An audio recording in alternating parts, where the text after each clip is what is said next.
Dear learners, आज की इस वीडियो में मैं आपको बताऊंगा कि अंतर्गत कोणों का परिकलन यानी कैलकुलेशन ऑफ इंक्लूडेड एंगल्स कैसे किया जाता है। परिभाषा के अनुसार दो सर्वेक्षण रेखाओं के एक बिंदु पर मिलने से दो कोण बनते हैं। एक अंतः कोण होता है जिसे अंग्रेजी में इंटीरियर एंगल कहते हैं और एक बाह्य कोण होता है जिसे एक्सटीरियर एंगल कहते हैं, और इन दोनों ही कोणों को सम्मिलित रूप से अंतर्गत कोण या सन्निहित कोण या अंग्रेजी में इंक्लूडेड एंगल कहते हैं।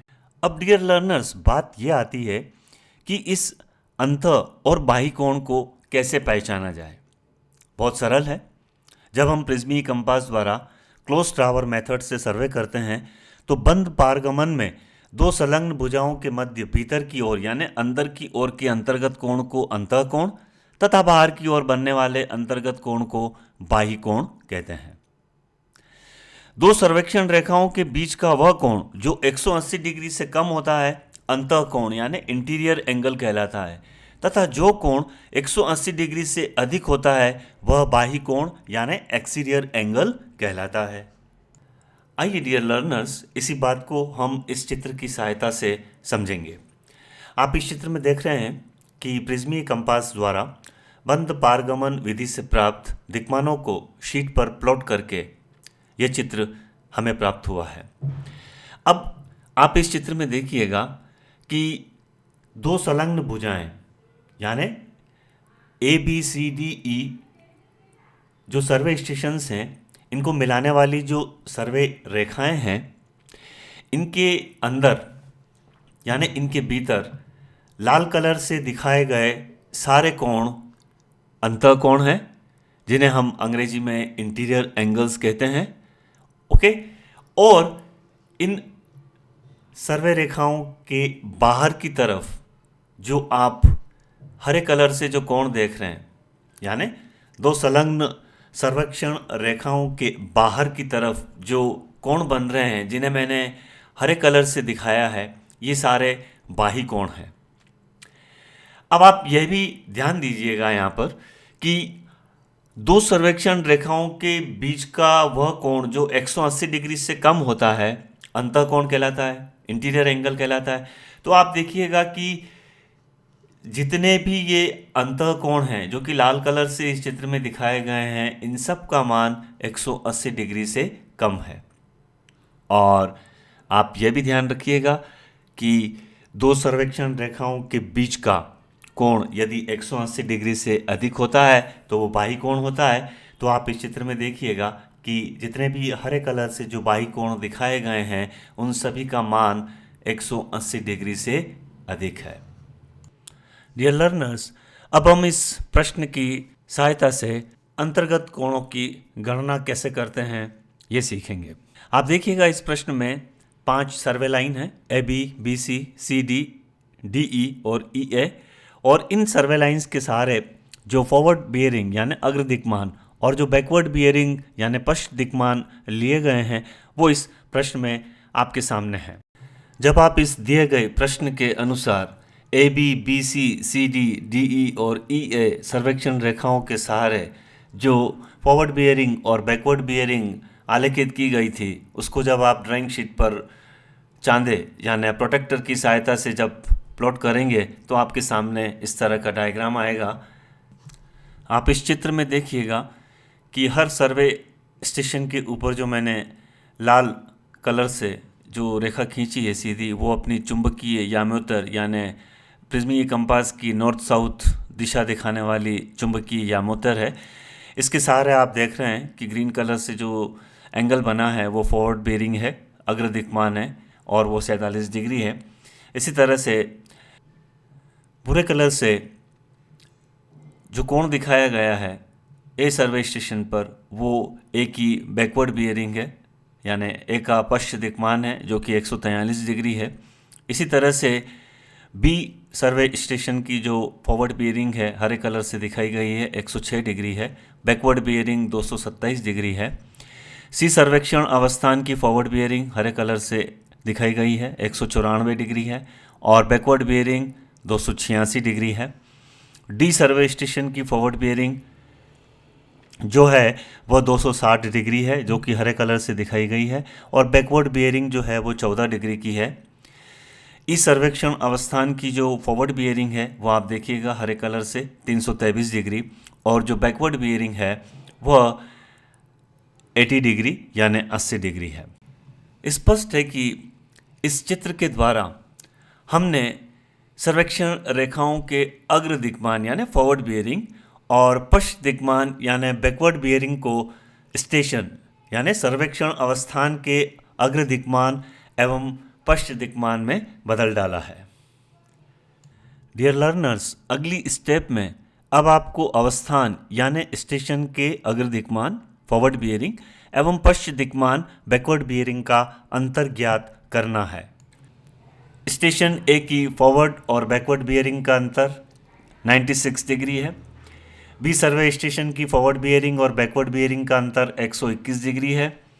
सी सर्वे स्टेशन की बैकवर्ड बियरिंग और फॉरवर्ड बियरिंग का अंतर 92 डिग्री है। डी सर्वे स्टेशन की फॉरवर्ड बियरिंग और बैकवर्ड बियरिंग का अंतर 246 डिग्री है। और ई सर्वे स्टेशन की फॉरवर्ड बियरिंग और बैकवर्ड बियरिंग का अंतर 243 डिग्री है। डियर लर्नर्स, अब मैं आपको यह बताऊंगा कि अंतःकोण यानी इंटीरियर एंगल ज्ञात करने की विधि क्या है। यदि अग्र दिक्मान एवं पश्च दिक्मान का अंतर 180 डिग्री से कम है तो प्राप्त मान यथावत अंतःकोण यानी इंटीरियर एंगल का मान ही है। यदि अग्र दिक्मान एवं पश्च दिक्मान का अंतर 180 डिग्री से अधिक है तो उस मान को 360 डिग्री में से घटाने पर जो मान प्राप्त होगा वह अंतःकोण यानी इंटीरियर एंगल का मान होगा।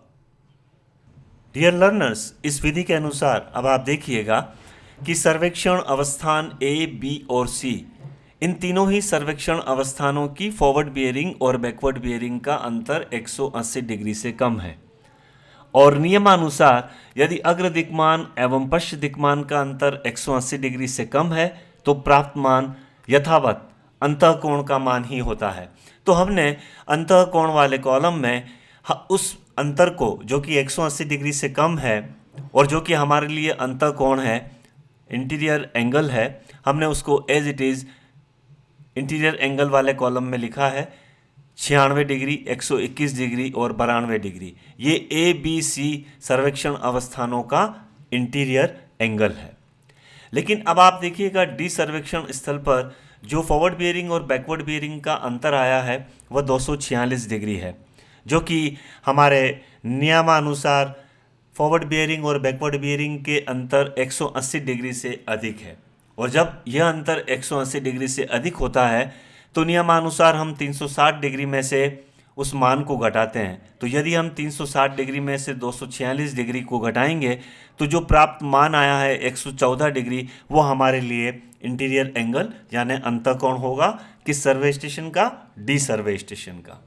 अब आप इसी तरह से देखिएगा, ई सर्वेक्षण स्टेशन की फॉरवर्ड बियरिंग और बैकवर्ड बियरिंग का अंतर 243 डिग्री आया है, जो 180 डिग्री से अधिक है। अतः नियमानुसार इस 243 डिग्री को जब हम 360 डिग्री में से घटाएंगे तो जो मान हमें मिलेगा 117 डिग्री का, वो हमारे लिए इंटीरियर एंगल यानी अंतःकोण होगा। डियर लर्नर्स, अब हम बाह्य कोण यानी एक्सटीरियर एंगल ज्ञात करने की विधि को जानेंगे। यदि सर्वेक्षण अवस्थान के अग्र दिक्मान यानी फॉरवर्ड बियरिंग एवं पश्च दिक्मान यानी बैकवर्ड बियरिंग का अंतर 180 डिग्री से अधिक है तो प्राप्त मान यथावत बाह्य कोण यानी एक्सटीरियर एंगल ही होगा। लेकिन यदि सर्वेक्षण अवस्थान के अग्र दिक्मान एवं पश्च दिक्मान का अंतर 180 डिग्री से कम है तो 360 डिग्री में से उस मान को घटाकर जो मान प्राप्त होगा वह हमारे लिए बाह्य कोण यानी एक्सटीरियर एंगल का मान होगा। डियर लर्नर्स, अब आप देखिएगा कि डी और ई जो सर्वे स्टेशंस हैं उनकी फॉरवर्ड बियरिंग और बैकवर्ड बियरिंग का अंतर 180 डिग्री से अधिक है। तो बाह्य कोण ज्ञात करने की विधि के अनुसार चूंकि इनका अंतर 180 डिग्री से अधिक है, अतः ये दोनों ही सर्वे स्टेशन के जो कोण हैं 246 डिग्री और 243 डिग्री, ये हमारे लिए बाह्य कोण यानी एक्सटीरियर एंगल्स होंगे। लेकिन ए, बी और सी सर्वेक्षण अवस्थान की फॉरवर्ड बियरिंग और बैकवर्ड बियरिंग का अंतर 180 डिग्री से कम है, अतः नियमानुसार इन अंतर को 360 डिग्री में से घटाने पर जो मान हमें प्राप्त होगा वो हमारे लिए एक्सटीरियर एंगल यानी बाह्य कोण होगा। तो ए सर्वेक्षण स्टेशन पर आप देखिएगा अंतर 96 डिग्री का है। इस 96 डिग्री को यदि हम 360 डिग्री में से घटाएंगे तो जो मान प्राप्त होगा हमें 264 डिग्री, वो हमारे लिए बाह्य कोण है। इसी तरह से बी सर्वेक्षण अवस्थान की जो अंतर है 121 डिग्री का, उसको यदि हम 360 डिग्री में से घटाएंगे तो जो मान हमें 239 डिग्री का प्राप्त हुआ है वह हमारे लिए एक्सटीरियर एंगल यानी बाह्य कोण है। इसी प्रकार से सी सर्वेक्षण अवस्थान की फॉरवर्ड बियरिंग और बैकवर्ड बियरिंग का अंतर 92 डिग्री है। इस 92 डिग्री को जब हम 360 डिग्री में से घटाएंगे तो जो मान हमें प्राप्त हुआ है 268 डिग्री का, वो हमारे लिए एक्सटीरियर एंगल यानी बाह्य कोण है। अब आप इस चित्र में देखिएगा कि ए सर्वेक्षण जो अवस्थान है उस पर जो अंतः कोण बना है इंटीरियर एंगल, उसका मान 96 डिग्री यानी 96 डिग्री है, और जो बाह्य कोण बना है ए सर्वेक्षण अवस्थान पर उसका मान 264 डिग्री है। ए सर्वेक्षण स्टेशन पर चूंकि बी सर्वेक्षण स्टेशन की रेखा भी आकर मिल रही है और ई सर्वेक्षण स्टेशन की रेखा भी मिल रही है, तो इनके भीतर जो कोण बन रहा है उसका मान 180 डिग्री से कम है और वो हमारे लिए अंतः कोण है। लेकिन हरे कलर से जो बाह्य कोण बने हैं उन सभी का मान 180 डिग्री से अधिक है। डियर लर्नर्स, अब हमें यह पता करना है कि जो अंतर्गत कोणों का परिकलन हमने किया है यानी अंतः कोण और बाह्य कोण की जो गणना हमने की है वो सही है या नहीं, उसको हम कैसे पता लगाएंगे। तो यहाँ पर मैं आपको दो सूत्र बताने जा रहा हूँ। इंटीरियर एंगल्स की शुद्धता को जांचने का जो सूत्र है वह है 2n-4 इंटू 90 डिग्री।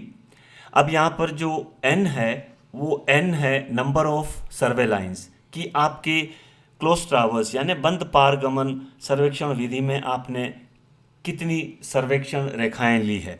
अब अपने इस दिए गए उदाहरण में चूंकि 5 सर्वे रेखाएं हैं A B, B C, C D, D E और ई ए, तो हम इस सूत्र में 2 के बाद जो 5 भुजाएं हैं उसको रखेंगे और उसमें से 4 को माइनस करेंगे और उसके बाद जो भी मान आएगा उसको हम 90 से गुणा करेंगे। तो 10 - 4 इंटू 90।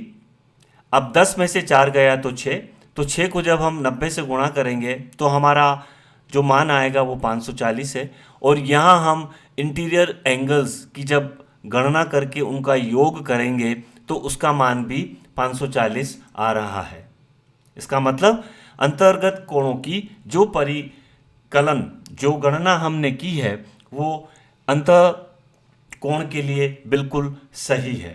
इसी प्रकार से जो बाह्य कोण हैं उनकी शुद्धता को जांचने का सूत्र 2n+4 इंटू 90 डिग्री है। यहाँ n वही सर्वेक्षण रेखाओं की संख्या है। तो इस दिए गए सूत्र में जब हम हमारी सर्वेक्षण रेखाओं की संख्या को रखेंगे तो 2 × 5 + 4 इंटू 90, 5 को जब 2 से गुणा करेंगे तो 10 और 10 में जब 4 जोड़ेंगे तो 14 आएगा और इस 14 को जब हम 90 से गुणा करेंगे तो हमारा मान आएगा 1260। और एक्सटीरियर एंगल यानी बाह्य कोण वाले इस कॉलम में जो भी हमारे A B C D E सर्वेक्षण अवस्थान के बाह्य कोण आए हैं जब हम उनका योग करेंगे तो उनका योग आ रहा है 1260। इसका मतलब हमने बाह्य कोणों की जो गणना की है उनका जो परिकलन किया है वह भी शुद्ध है। आप हमेशा इन दोनों सूत्रों को अपने इंटीरियर एंगल्स और एक्सटीरियर एंगल्स की कैलकुलेशन की शुद्धता को जांच करने में अवश्य काम में लाएं, क्योंकि इसी से आपको पता चलेगा कि आपने उनका परिकलन सही किया है या नहीं।